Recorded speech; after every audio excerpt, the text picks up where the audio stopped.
this is not fair. It's not fair. You know, I'm 23 and I just lost my mom, my best friend. I depended on her for everything. I was driving to work that morning and I said, God, I'm dry and I'm mad at you. I hate you. I can't believe you would do this to me. So, and all of a sudden I just started pouring the tears. And at the same time I was mad at him, I was thankful that he was listening to me being honest with him. And I remember in the bedroom one night, I just climbed into the closet and I went into the deepest back part of my closet in my bedroom and I just laid down. It had my clothes hanging in there, but I just kind of cleared out a spot and I would get in there and I wanted to be a little kid. I wanted to just climb in and just a little bitty place for me to curl up in a ball and cry, you know. And I said, God, I'm not coming out of this closet. I don't want to face the world anymore. I'm sad, I'm hurt, I'm angry. And while I was laid down in that closet, curled up in a ball, I heard God say, get up. Now, I had been in church pretty much my whole life, in and out, you know, and I'd been baptized in the Spirit, and I knew who God was, but that was the first time I ever heard His audible voice. And He spoke so clear to my spirit, and He said, get up. Get up. I did not build you this way. I did not build you to quit. And the very first time I heard His audible voice, I felt an inner strength come up inside of me. And I knew then I was not fighting this battle by myself. And He actually had crawled in that closet with me, and He was pounding in my spirit to get up.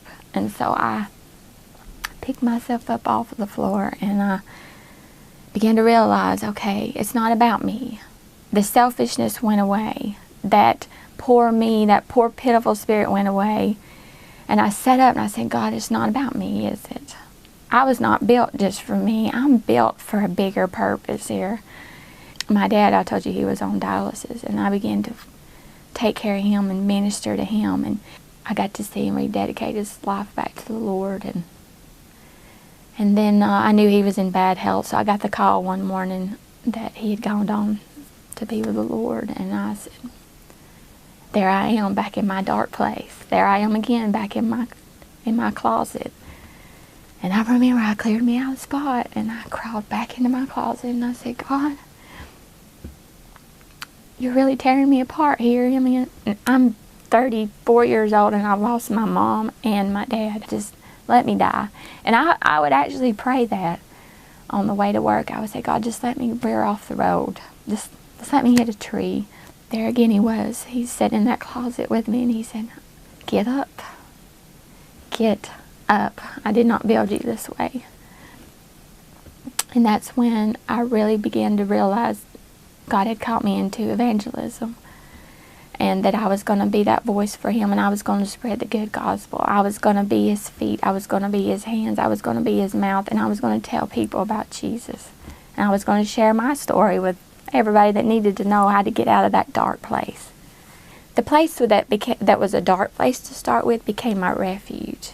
I would come in my closet with this blanket, and I would write my family members' names on it. And I would, and years later, I still do this, but I would write their name on it, and I would cover myself in this prayer shawl, and I would go into my closet, and I would pray, and it would become my prayer closet. And the place I thought I was hiding from the world, God was connecting me to the world. How great the love of Jesus Christ.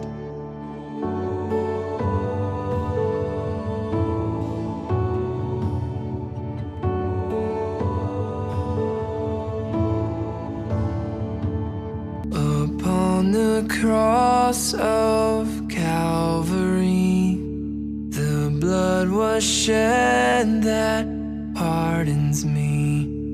No longer bound, no more defeat. How great the